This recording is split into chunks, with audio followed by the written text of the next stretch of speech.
안녕하세요. 초등부 친구들, 보배교회 초등부 주일 예배 11월 6일 예배를 시작하도록 하겠습니다. 우리 함께 사도신경으로 예배 시작하겠습니다. 전능하사 천지를 만드신 하나님 아버지를 내가 믿사오며 그 외아들 우리 주 예수 그리스도를 믿사오니 이는 성령으로 잉태하사 동정녀 마리아에게 나시고 본디오 빌라도에게 고난을 받사 십자가에 못 박혀 죽으시고 장사한 지 사흘 만에 죽은 자 가운데서 다시 살아나시며 하늘에 오르사 전능하신 하나님 우편에 앉아 계시다가 저리로서 산 자와 죽은 자를 심판으로 오시리라. 성령을 믿사오며 거룩한 공예와 성도가 서로 교통하는 것과 죄를 사하여 주는 것과 몸이 다시 사는 것과 영원히 사는 것을 믿사옵나이다. 아멘. 오늘 찬양 주의 자비가 내려와 함께 찬양하겠습니다.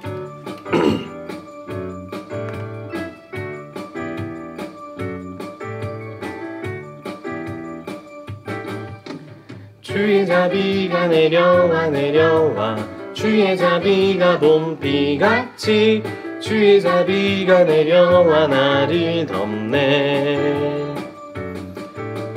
주의 자비가 내려와 내려와 주의 자비가 봄비같이 주의 자비가 내려와 나를 덮네. 헤이호 주의 자비하심과 헤이호 주의 은혜로 헤이호 나는 영원히 춤추리.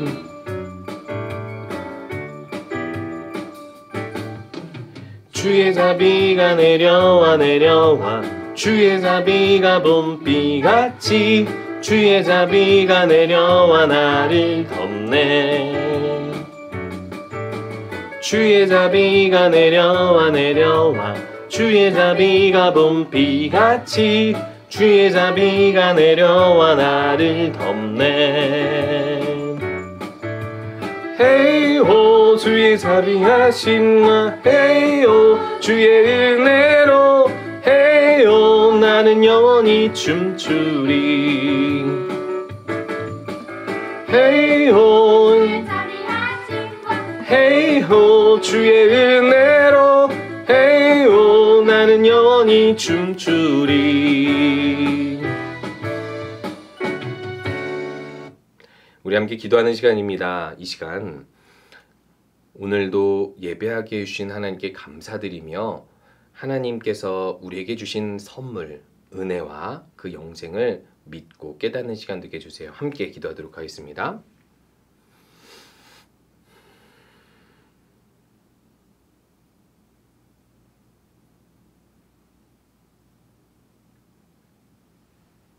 예수님의 이름으로 기도합니다. 아멘. 이번 주 예배는 오늘 예배는 역시 10시에 자람홀에서 드립니다. 오늘은 초청 행사가 있죠. 초청된 친구들과 함께 재밌는 게임과 간식이 준비되어 있습니다. 오늘 말씀입니다. 히브리서 9장 27절과 로마서 6장 23절 두 개를 보도록 할 텐데요. 한 번 죽는 것은 사람에게 정해진 것이요 그 후에는 심판이 있으리니 죄의 삭은 사망이요 하나님의 은사는 그리스도 예수 우리 주 안에 있는 영생이니라. 아멘. 여러분들에게 행복한 삶은 어떤 삶입니까? 사람들에게 앞으로 어떻게 살고 싶으세요? 라고 물어보면 제각각 여러 가지 답변을 다는데요. 그러면요 왜 그렇게 살고 싶으세요? 라고 물어보면 대부분의 사람들은 행복하고 싶어서요. 행복하고 싶어서 저는 이런 것들을 선택하며 삽니다 라고 이야기합니다. 어떤 사람들은요 많은 돈을 벌고 싶어 하고요. 어떤 사람들은 많은 인기를 누리고 싶어 하고요. 어떤 사람들은요 많은 선행을 하면서 살고 싶어 합니다. 그게 행복한 삶이라고 사람들은 정의를 내리고 있는 것이겠죠. 그런데요 이렇게 많은 사람들한테 이렇게 행복 칼로리 표 해가지고 재미가 있고 의미가 있는 것에 따라서 어떤 것이 제일 재미가 있고 어떤 것이 제일 의미가 있는지 한번 물어봤어요. 어떤 사람은 컴퓨터, 낮잠, 그리고 공부하는 거 혹은 여러 가지 놀고 데이트하고 이런 모든 것들인 거죠. 여러분들은 초등학생이니까 2학년, 3학년 혹은 5, 6학년 친구들은 어떤 데에 재미와 의미를 느끼고 그것이 행복한 삶이라고 정의하면서 사는지 모르겠습니다. 그런데요, 이 모든 것들이 우리에게 행복이라는 감정은 주지만 사실 모든 행복은 잠깐뿐이고, 그리고 완전한 행복이라는 것은 사람이 얻을 수 있는 것은 없습니다.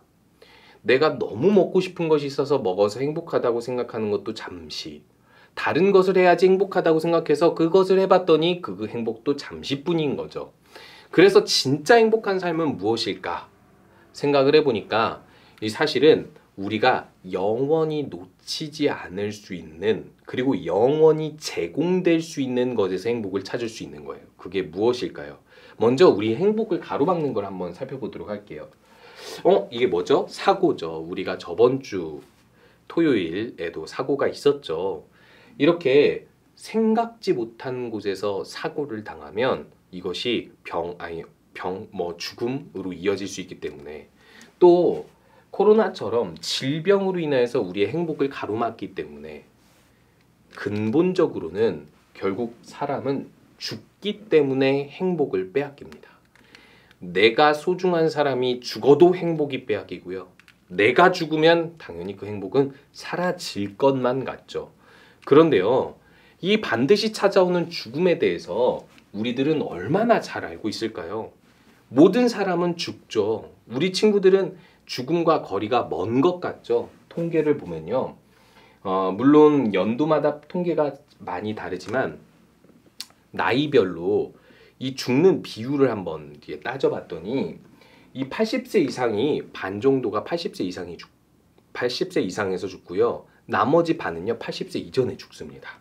그런데 80세 이전에 죽는 사람들 중에서 또 반 정도는 60세 이후에 죽고요. 아니 반 정도보다 더 많죠. 그리고 그 중에서 또 어떤 사람들은 40세 이전에 죽기도 하고, 아주 소수 거의 100명, 50명에 한두 명꼴로 이 0세에서 39세, 그러니까 40세 이전에 죽게 되기도 한다고 합니다. 우리가 젊어서 죽는 일은 많지는 않지만 중요한 사실이 있습니다. 누구라도 확률이 1%든 2%든 그런 적은 확률에 들어갈 수 있습니다. 중요한 건 모두 죽는다는 거죠. 내가 20을 넘어가고 30을 넘어가고 40을 넘어가도 언제 죽을지 모르는 게 인간의 삶이라는 것이죠. 더더군다나 이번 이태원 참사에서는요, 대부분의 사람들이 20대, 30대가 하루아침에 세상을 떠났죠. 이처럼 내가 젊다고 해서 언제 세상을 떠날지는 알 수 없는 거예요. 그런데 이 죽음에 대하여 사람들은 대부분 대비가 되어 있지 않습니다. 사는 것에만 집중을 하죠. 그런데 하나님께서는요, 죽음 이후에 무엇을 대비해야 되는지 알려주기 위해서 죽음이라는 것을 이야기하십니다. 한번 죽는 것은 사람에게 정해진 것인데 그 후에 심판이 있다. 심판이 무엇이냐면 이 세상을 만드신 하나님께서 사람이 죽고 나서 천국에 갈지 지옥에 갈지 심판을 하시는 때가 있다라는 거예요. 죽음 이후에요. 모든 사람이 이런 심판을 받게 된다라는 것이죠. 인간은요, 하나님께서 처음 만드셨을 때 선하게 만드셨습니다. 그런데 딱 한 가지 자유를 주셨어요. 너는 선하게 살도록 내가 만들었지만 내 뜻에 순종할지 불순종할지 선택권을 줄게. 그리고 내가 선악을 알게 하는 나무의 열매를 여기 둘 테니까 절대 먹지 마라고 했는데, 사람은요, 먹고 싶어서 배고파서 먹은 게 아니라 다른 먹을 수 있는 것들이 풍성하게 무한하게 많은데도 그것을 굳이 먹은 거예요. 왜냐하면 하나님처럼 되고 싶어서, 하나님을 뛰어넘고 싶어서.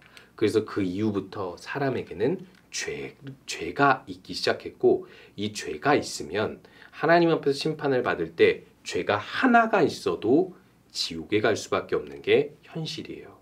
그럼 죄란 무엇일까요?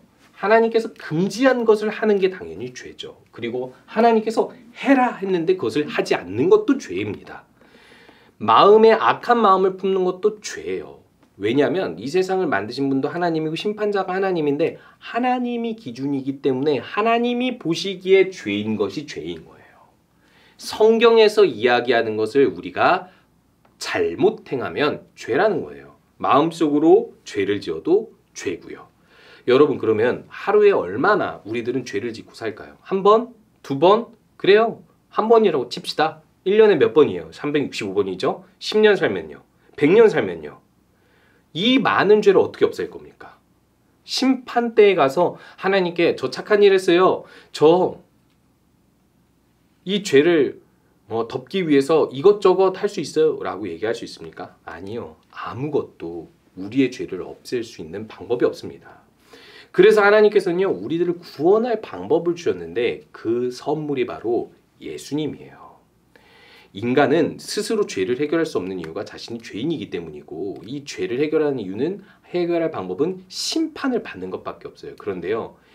인간 중에 죄가 없이 인간의 죄를 해결해 줄 수 있는 사람이 없으니까 하나님께서 자신의 아들을 사람이 되도록 보내시고 그 아들 예수님께서 우리 죄의 대가를 치르기 위해서 이렇게 직접 십자가에 피 흘려 죽으신 다음에 하나님의 심판을 대신 받으셔서 예수님을 믿는 사람은 그 누구라도 자신의 죄가 1개든 365개든 다 용서받도록 하나님께서 선물을 주신 거예요. 그래서 그 예수님을 믿으면 우리가 잃어버렸던 영생, 영원히 살 수 있는, 영원히 천국에서 살 수 있는 선물을 받게 되는 거예요. 그런데요. 예수님 믿는 게 뭐죠?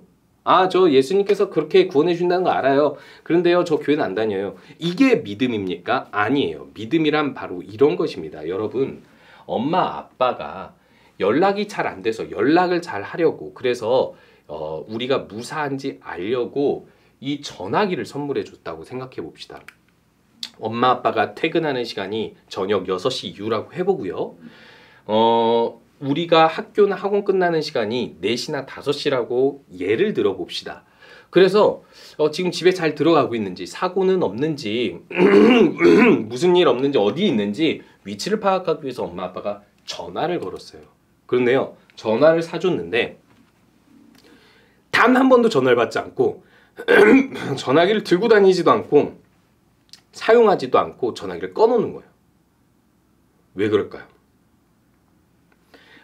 부모님이 선물을 줬는데도 사용하지 않는 건요.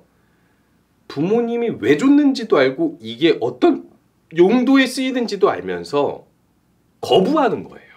그냥 부모님의 선물을 사용하는 걸 거부하는 거니까 이건 선물을 거부한 거나 같습니다. 선물 받았어요. 근데 사용하지 않으면 그건 거부하는 거죠. 전화를 켜놓고 받을 준비를 하고 받아야 됩니다. 못 받는 건 괜찮지만 아예 안 받는 건 거부라는 거예요. 그럼 여러분, 예수님 믿는 건요. 예수님이 우리 죄를 대신하여서 죽으셨기 때문에 우리 죄가 용서를 받는다는 것을 믿고 예수님께 감사하는 마음으로 예배도 드리고 예수님께서 내 죄를 용서해 주셨으니까 성경 속에서 죄라고 하는 것을 찾아서 죄를 짓지 않고 선한 일을 하면서 살려고 교회를 다니는 것. 예수님을 믿는 것은 이렇게 교회 다니며 예배하고 내가 죽는 날까지 예수님을 내 주인으로 모시고 사는 것이 진짜 예수님을 믿는 거예요. 여러분, 예수님에 대해서 제가 오늘 이렇게 말한다고 해서 얼마나 알 수 있겠습니까? 얼마나 믿을 수 있겠습니까? 여러분, 오늘 당장 예수님을 다 알고 다 믿었으니까 나 이제 안 들어도 돼, 더 이상 알지 않아도 돼, 교회 안 다녀도 돼 라고 생각한다면 여러분들은 예수님을 거부한 거예요.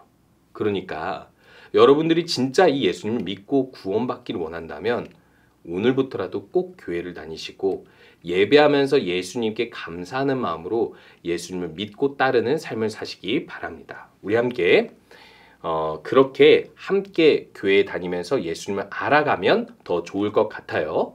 우리 주기도문으로 예배 마치도록 하겠습니다. 하늘에 계신 우리 아버지여, 이름이 거룩히 여김을 받으시오며 나라가 임하시오며 뜻이 하늘에서 이루어진 것 같이 땅에서도 이루어지리이다. 오늘 우리에게 일용할 양식을 주시옵고 우리가 우리에게 죄 지은 자를 사하여 준 것 같이 우리 죄를 사하여 주시옵고 우리를 시험에 들게 하지 마시옵고 다만 악에서 구하시옵소서. 나라와 권세와 영광이 아버지께 영원히 있사옵나이다. 아멘. 우리 친구들 꼭 혹시 온라인으로 이 예배를 보는 친구들도 우리 교회에 나와서 함께 예배드리고 예수님에 대해서 배워가시면 좋을 것 같습니다.